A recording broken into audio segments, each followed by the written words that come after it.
Thank you for how arranging to talk to me. So, Pius, tell us a little. Can you tell us, tell us your name and what institution you're from, and your position and what your position is about?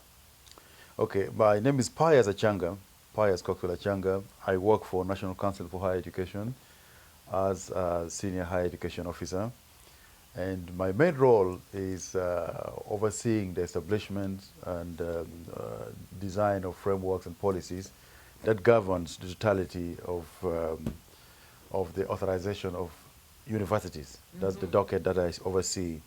And this takes into consideration the programmatic arrangements, the institutional frameworks, infrastructures, and the governance establishment. So that's what I do. I'm the point of contact between the executive director and the universities. Is what I do. We oversee right now 44 universities and over 180 other tertiary institutions, which here you would call colleges, but they only offer diplomas. So that's what I do. And Pius, tell me, are those all are those all public institutions? Good question. The National Council for Higher Education, my institution, was set by an Act of Parliament as a custodian of higher education in totality. What that means is we look after public and private institutions. The law allows us to establishment of public university is directed from the ministry, but private will come to us to start. So we handle two different processes, but we are in charge on both. We give them authorization. We also close them if they don't comply. And do you, what is the relationship between the National Council for Higher Education and the ministry? The relationship, I would want to say, is cordial.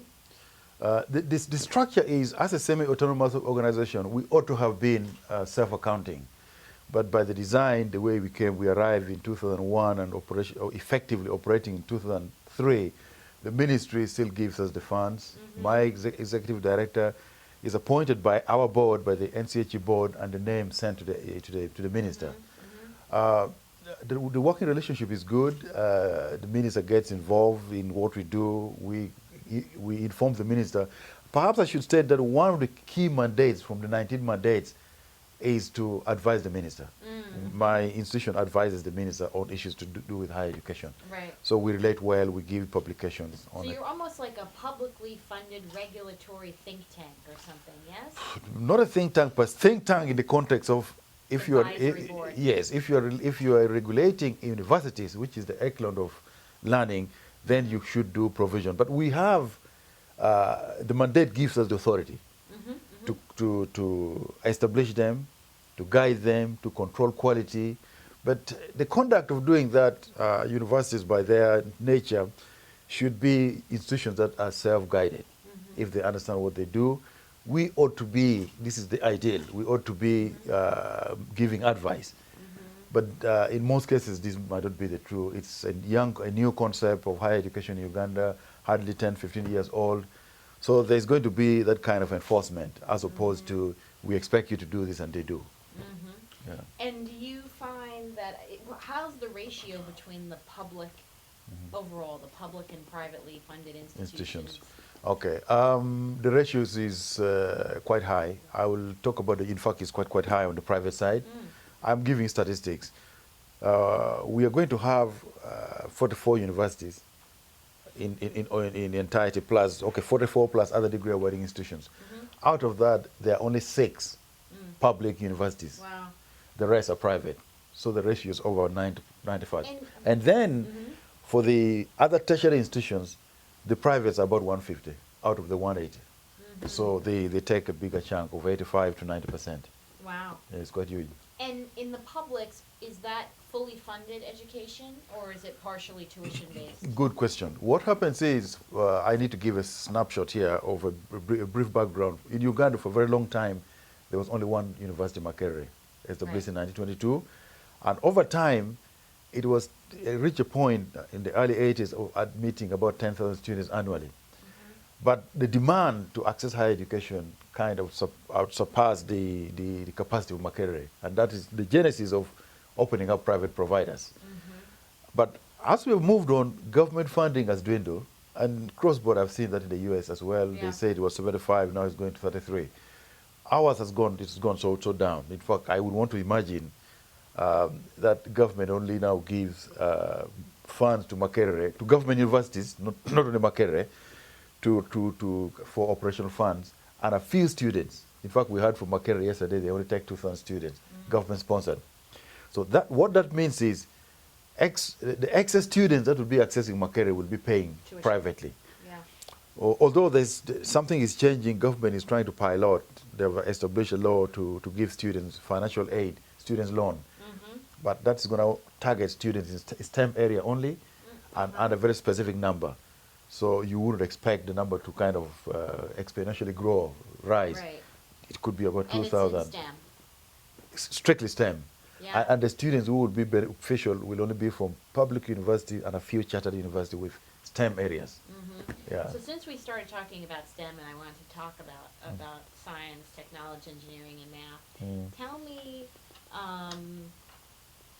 within STEM, what do you think is there a strong interest among the student body in STEM, or is it that they're trying to just increase the overall number of practitioners? What do you think is going on in the STEM field in Uganda? That's a very, very interesting question, and I don't know, let me find the best way to approach it. Two issues. First of all, the statistics is that we in the context, maybe I should give the background of the statistics in Uganda. Yeah. That the gross enrollment ratio, which is the number of people who should be in higher education of the school-going age, is only 6.1%, 6.2, the gross enrollment ratio. The OECD and UNESCO says that for a nation to develop and economically grow, that percent should be 40. And that's where America, Canada, and the rest are. But they also say that the world average is 25. That's where the Malaysians are. Now, if I were to give an example, I like to give this. If population of Uganda of 36 million, if 6 were the school-going age of 18, for you to try to be Malaysia, 1.4 million, 25% of that, of the 6 million should be in higher education. But you see our number is just 200,000, it's bad. Yeah. So as a result of that, this is what has actually triggered the idea of private providers trying to solve the problem. But in so doing, I think there's that haste. People are not prepared that I want to start an institution, this is the workforce that I've developed, academic workforce. And that kind of, in a way, brings problem. And you find there's the idea of Makerere trying to do service to other private institutions. So there's a sharing of staff, there's the moonlighting. This is known. And so the problem of the academic staff is one. On the context of the students wanting to access, I could say there's interest, but we're also finding out that not a lot is happening. And the argument in the country right now is perhaps it's the structure of how we assess students. Because the Ugandan education system is you do 7 years in primary, 4 years in O-level, and there you do about 8 to 10 subjects. Biology, chemistry, and the rest. Then you make a decision to go to high school with 3 subjects. So the argument is a student could do 8 subjects and pass everything with distinction. But when they go to high school, they change their mind to do history, economics, literature. And at that point, you can't return back to redeem. So there's an interest issue or a demand issue. Demand issue, in fact, that's the argument now. So, and then it's early stages that proposing perhaps you allow students don't do O-level, they only do high school, 1 exams. If they pass all the 10 subjects, then at that time they're mature, they're 18, they can, if they try law, because they did history, economics, didn't work, they could still go back to sciences. But in the current circumstance, they cannot redeem what they did well at O-level once they've moved to. Yeah. They must repeat the entire thing. So it's a confusion. So the numbers could still be wanting. But one thing I should add, the most challenge is the girl child. We call them girl child, females. Yeah. The population of Uganda is 60-40, 60 female. I guess that's the trend of the world trend. And the enrollment in higher education has magnificently improved, and thanks to the government in the country, government that be for all the initiatives. But we are not finding many girl child in STEM areas. And we really don't understand why, precisely why they're not in. And so what do you think, do you have any ideas about, are there any policy initiatives to try to do that? Or have you seen anyone else successfully on the African continent or elsewhere with a program to increase women in STEM? Good question. One of the colleagues, Gloria Ladislas, who went to, I think, Virginia Tech, had interest of understanding how you could plan to enroll more. And it was a very, very interesting and kind of engaging discussion when she presented it. I think there are issues at large, government policies and specific institutional policies, and also cultural. But I think Uganda has gone beyond cultural because the current government has brought a gender ministry to ensure that women or female or girl child is actually recognized, represented. Makerere itself has affirmative action where a girl child gets some points to let them be competitive to enter university.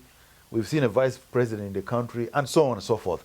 But I think there now needs to be a deliberate, concerted effort directed in targeting entire girl child from primary.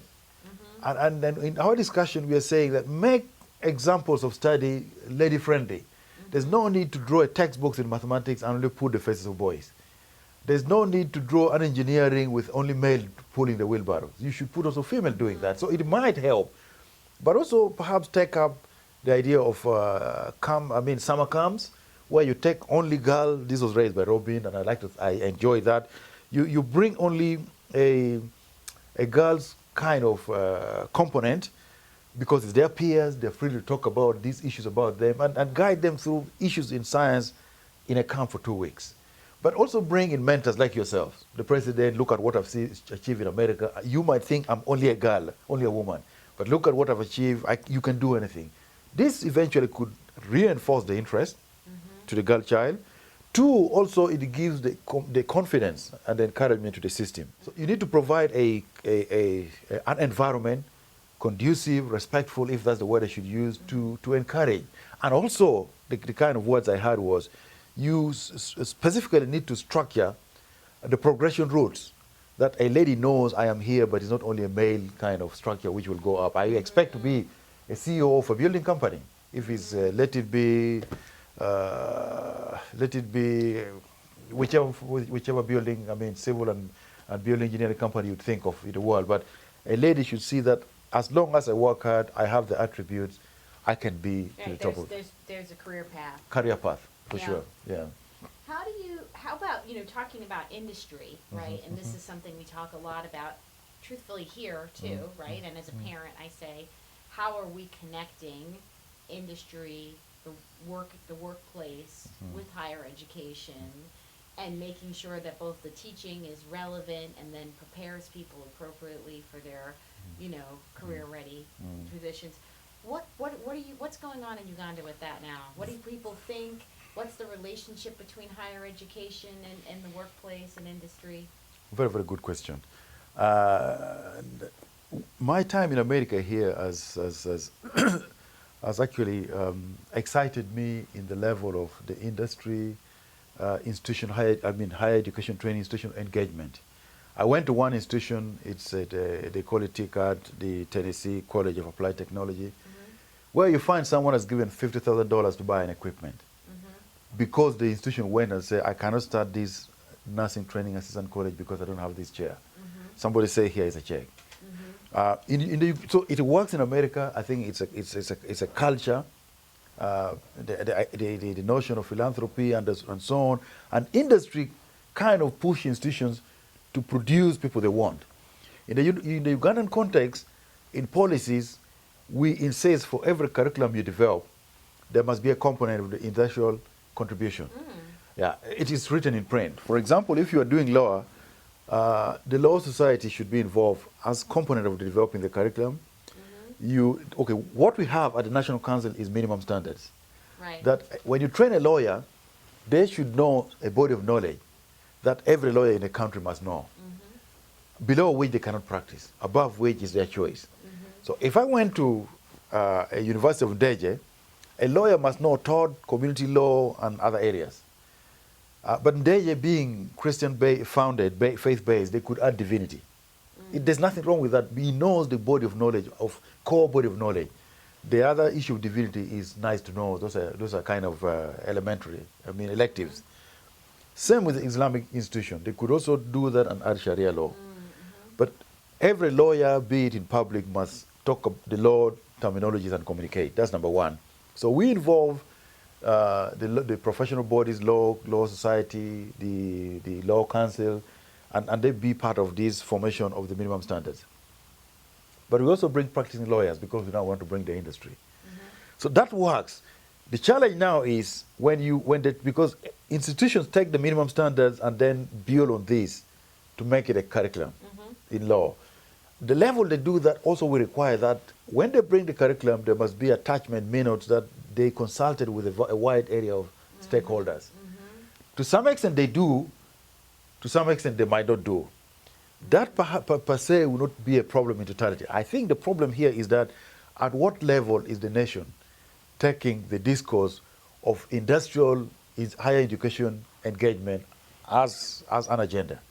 Because what you then do is you then begin to write a policy of at what stage students should come for internship. Universities do, but when you walk in to see what they do during their intern time, perhaps might not be relevant to what they're training. Somebody is trained to be a journalist, she will be sitting there to do photocopying. Yeah. Who is measuring our outputs? You need strong practicums, yeah. Exactly.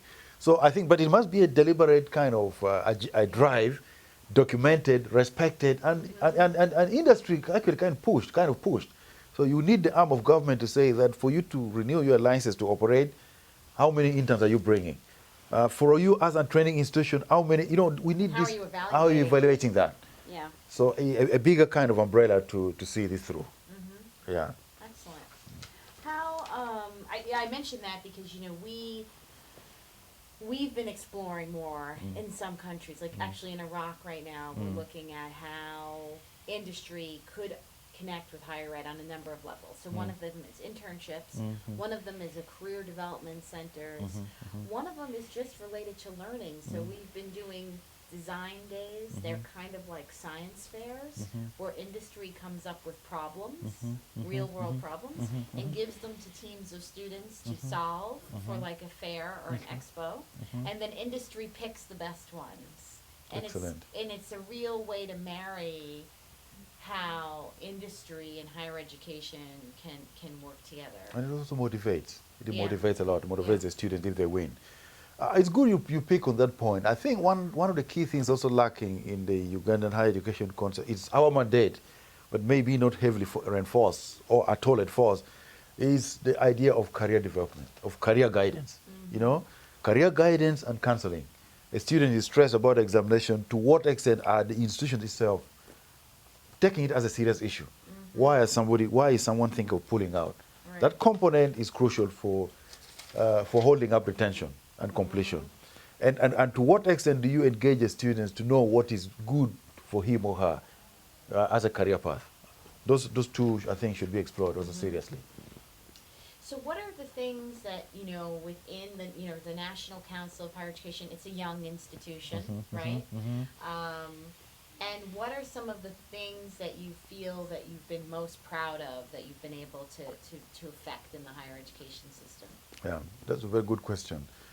About 2010, at the time I was joining the institution, we started, and as any other thing, you start with laws and say you should do this. Then you look at as a watchdog, that kind of controlling, and this does not really apply very well in the context of higher education. Institutions should have the autonomy and the freedom, academic Here freedom. either. Yeah, you see? So now, but as time moves on, you find that it will only work in fact, you don't have the numbers. Even if you have 1,000 people, you will not be in the institution on a daily basis. You must trust what they do. Now, we in the beginning that started, but Carnegie gave us some money, and thanks to them, where we went on to building capacity within institutions, on governance, within the institutions. And what that did was, first of all, it gave us exposure. People in the first instance never understood the role of the regulator. Okay. Some of them blame us Right. that we didn't do this because National Council hasn't helped us. But the regulatory component is two levels. There is the regulatory component at my institution and the institutional component, where once we've given you the licenses, we expect you to set structures, quality assurance, and run the system yourself as we come to monitor you. So we've changed that kind of paradigm shift. I think institutions are now compliant. We are receptive. They know we want to be partners in providing the best kind of education in the country. So I can attest to this, that I feel proud Yeah. that institutions have, over time, in the last 2 years, started looking at us as a partner in development. That's excellent. That's a real As opposed model. to, yes, as opposed to people who, a few will complain, but those who want to play by the rules. Mm-hmm. Some institutions we don't go. I manage how we do the monitoring. Mm-hmm. Some institutions, for example, I would leave them for 3 years because I've looked at all the indicators. There's a requirement that for every year you give us annual report. Mm-hmm. Every quarter you supply this, and one institution gives you everything. So you will tell the few staff, don't go there, go to this one who is not quiet. You'd think they're complying. And if, like one, we went this year after 3 years, avoiding them, excellent. They're actually on a very upward progression. Yeah. And they get that space to get the confidence. Mm-hmm. Yeah. Mm-hmm. Excellent. And let's talk a little bit about vocational education, or maybe more of what you're talking about with your colleges. Good, yeah. So what sectors do you think are most popular for students and most popular for employers, and are they connected? And where's Uganda going with its vocational education? So that's a very philosophical question. I ask that because students are, in Ugandan context, are popular with the soft discipline, business, and so on and so forth. The employers want them to do STEM. Uh-huh. And the system is kind of split. There's that kind of disconnect of where do we move forward. The president comes and talks strongly that the way to go is sciences. Others begin then to argue that we've seen local artists who have not gone to school making billions of Ugandan shillings. We've seen Ugandan audience watching made in Manhattan South American movies. Is that not art? So, I mean, you get kind of that convoluted discussion taking place. But I think the way to go is that everything is right. The curriculum should be well designed. Curriculum should be designed as per the need. Science surely will take the lead because you cannot do a movie if you can't operate any technology. Yeah. So I think government has done that now, made a requirement cross-board that elements of learning. So kind of Popularize sciences. Yeah. Make IT an elementary component for every course, whether I'm doing arts, whether I'm doing fine arts, Yeah. law, religion, I must know how to send emails. So integrating sciences Exactly. and non-science degrees. Into some of the disciplines, yes. Yeah. I think that should help because not everyone will be an engineer. If the world was like that, then things would collapse. But yeah. So bringing that kind of interdisciplinary layers of a subject like ICT and letting every student understand how to do numeracy at some level, letting a student get the ability to write and communicate in English, which is the international language, I think can solve this problem. You see, when you get the basics, you can always maneuver, you manipulate in your life. Core subjects. Yeah. And so demand is still really high, right? The demand is very high, and I don't think in the next 10 years we are going to match that. The quick fix right now is to expand these small mini universities. They're not big. The numbers in the private one, the highest one, I think is about 10, but you see others even up to 100 numbers because they've just started last year. 100 students. 100 students. Yeah. And so that is the issue. But I don't think maybe that's the way we should go. Perhaps we need a few strong universities with centers elsewhere. With satellite campuses. yeah, or campuses elsewhere. what do they call that? Networked campuses. Network campuses, satellite campuses, Yeah. but with a strong kind of structure at the center. Maybe that's something for a future. A future kind of idea. And how do people feel that the process for entering, do they feel good, students, about if they want to pursue it, about how the process goes for selecting them to get in? Do you think the campuses are doing a good job with that? Well, you ought to have been in our workshop yesterday. What happens is yes and no. Yes, in the context that the private providers arriving, in my opinion, and I want to be quoted on this, are scrambling for numbers. So you might find we have the minimum that for you to enter a degree course, you need to have to score 2 principal passes at the same setting. But this is the baseline, is E, it's a law. But then another university like Makerere could say that even if you've scored an E, I won't take you, I will need you to get a B. But a private university might you just take you with an E because they want the numbers. So access is easy. But this access need not necessarily be good. The students has not failed as per our criteria, but perhaps it's not that solid. Yeah. So what should the university do in this circumstance? And I'm not saying that someone who gets E would have failed because of circumstances. There then should be some kind of remedial program that kind of would be reinforced into making these students solid.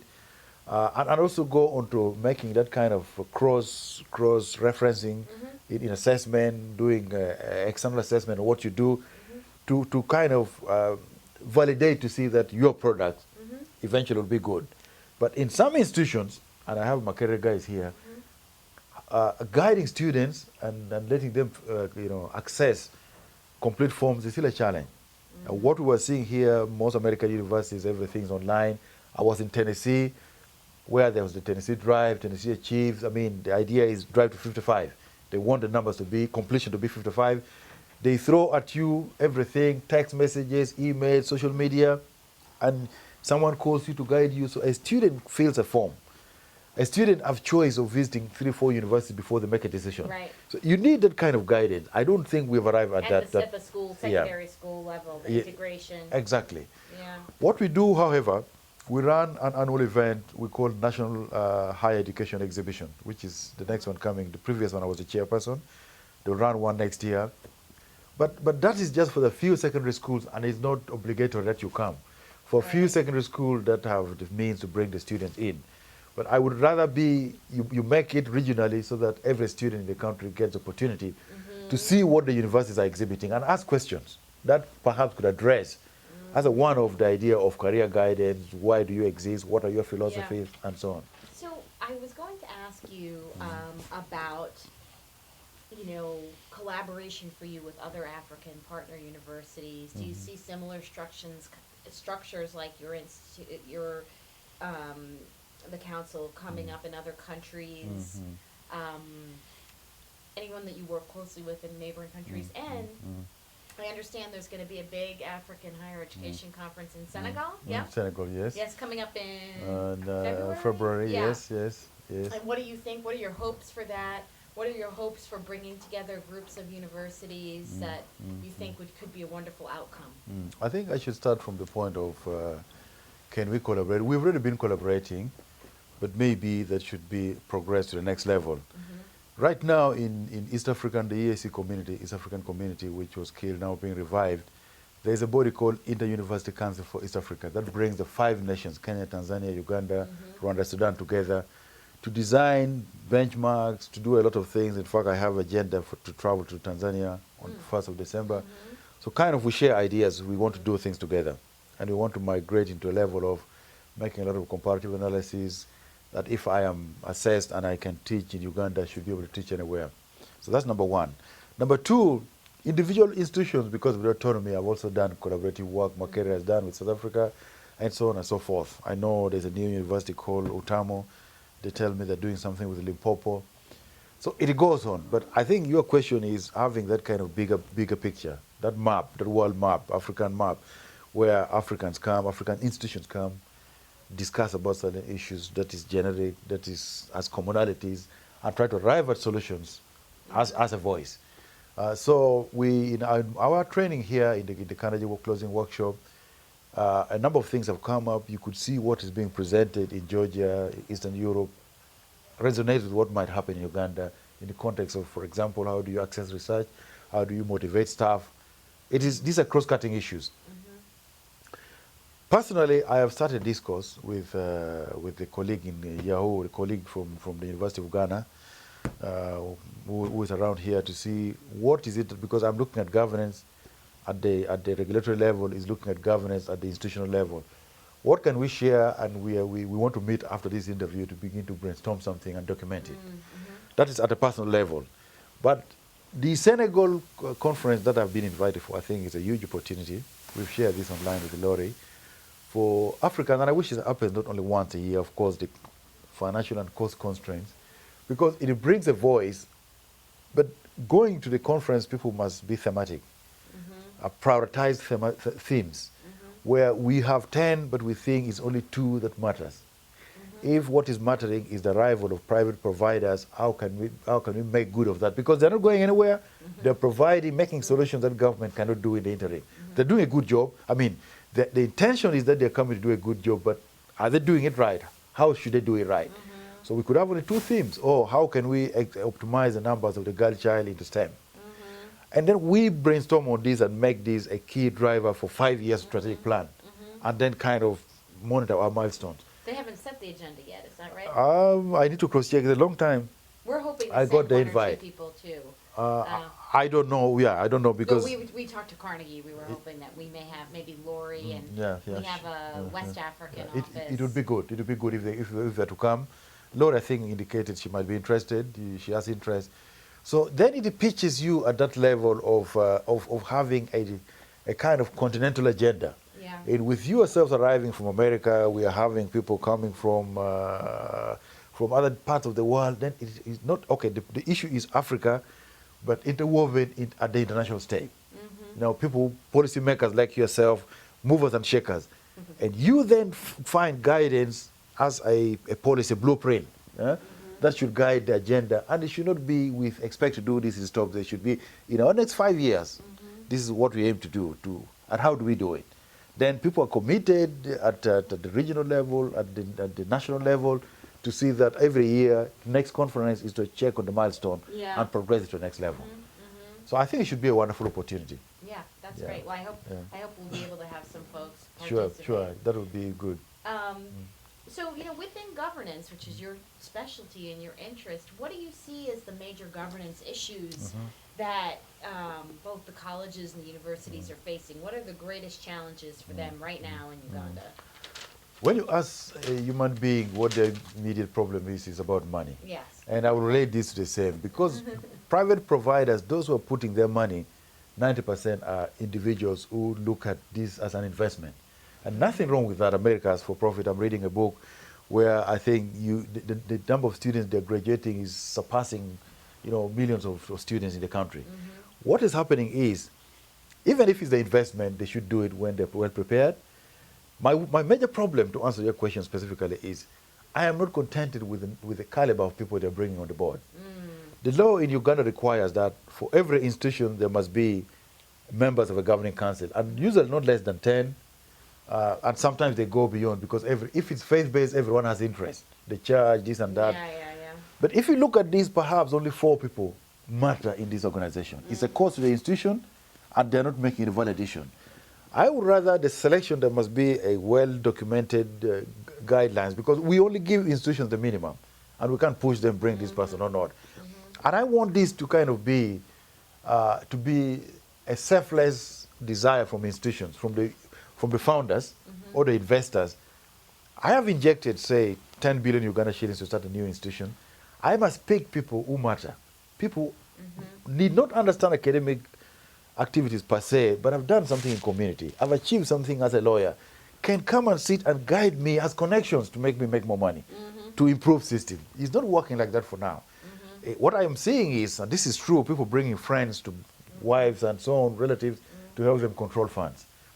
In the end, you find that the very core activity in a training institution, which is teaching, learning, research, and community activities, is being swept aside. They're only interested in the numbers. In the end, the universities eventually will turn into being high schools, progressing students for the numbers, degree mills. And that would be unfortunate. So I think it's a good opportunity. If you get strong members of governing council, they will challenge the Senate. You want to start this academic program, convince us that there's need in the country. We see out of these 180 colleges, 60 are already offering ICT. Why do you want to go along that line? Good governing council, in my opinion, what I've seen in America, they ask those questions. Yeah. But I don't think those are the kind of discussions they have in their governing council. Yeah. So, Excellent. so I want that revamped. Okay, that's excellent. So this will be my last question, and then if there's anything else you want to add, and that is that you may know IREX is working on the Young African Leaders Initiative. Sure. So we're working on it here in the States and on the continent. And as part of our work with the fellows while they were here, the heads of state came, the week after. Yeah, they did, We had a big yeah. summit, which you may have seen some of the videos, and then we had the heads of state summit. And one of the things we did was work with them to get together as groups and give short messages like where policy or recommendations that the White House delivered to the heads of state. Not by country, but broadly. Like Broadly. all African presidents, we, the youth of Africa, think X. And one of the things that they raised was they think there's still a more cultural than policy, but a cultural stigma for vocational education versus four-year education. And that actually, for broad scale economic development and whatever, making vocational education, maybe with the college, making people feel that that is a strong and respected career path to pursue, that would change things broadly. And I wanted to ask what you thought of that. That was the voice of the youth. Perhaps the youth got it right, but they didn't report it rightly. The culture has always been that vocation. In fact, if you look at statistics the world over, from England, where I got trained, you had the London Polytechnic, you went to Manchester, Cranfield, which was which is now a university. During the World War, it started as an aerospace vocational training school. Then you move into Uganda, you had Chambogo, that is now a university. You had, almost all of them are dying. So the culture was vocationalization. But then the idea of universities came in the last 20 years that everyone wants a degree. So it is actually a fashion. It is that desire perhaps brought by globalization, by technology. If you don't have a degree, you're not good enough. But I think as a result of that, government that be is trying to go back to the drawing board. And it has put a specific department, BEDVET, business, enterprise, BEDVET, business technology, vocational and education, as an act. And we work with them, although there are kind of overlaps in what we do. The desire is that a student who goes and will do a 2-year diploma in electrical engineering is switched on because it's designed to solve a problem. Someone who goes for a 4-year degree is good enough, but perhaps the manager at a theoretical level. And if you take a 2-year diploma holder to go and pursue a degree, they're smart. So it's the message going in the country, but students' mindset have been changed that you must get a degree. The institutions are now coming, I can tell you this, institutions are now dying 24/7. They're changing from colleges wanting to be university because they're not getting students. So How do you change that? How do you change that? Sometimes I think we need to do a lot of showcasing. Good technical colleges, and they're good. I know of 2 that work closely. There's one Indian-founded institution called what's the name of this institution? They're affiliated to Sikkim Manipal. A student will spend 2 years being taken through their IT. They specialize in IT and business.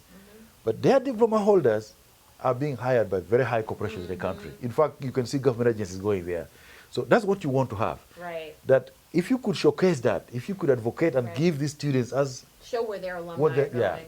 You might change the mindset. But I think if you open if a fire starts to burn, sometimes it goes so fast that it's difficult to kind of put off and get it out. So the agenda now is everyone wants a degree, but we must advocate forcefully and let them know vocational education is the way to make a country grow and develop. Great. Thank you so much. Did you have anything else you wanted to add or say? Not at all, but just to say that thank you so much to IREX for having given me a wonderful opportunity. I think it's a one kind of that you come to see hosted by a very reputable institution. I was at the University of Tennessee, Tennessee Higher Education Commission based in Tennessee State, where my mentor, Dr. Richard Roda, did a lot. I was well looked after. I had the opportunity, because of his ingenuity, to meet cross-section of people, the governor of the state, university presidents, and I benefited a lot. I came to the fellowship, as I stated earlier in my presentation, with a very open mind, and with 3 kind of strong approach. The first was to learn. The second was to network, to make friends, and then professional friends and personal. And the third was to see what change I could take home, the practices I could emulate. I think I've achieved all these, and it is the desire to see how best I get home to work. So it's been a pleasure, and I'd like to thank you for the job you do.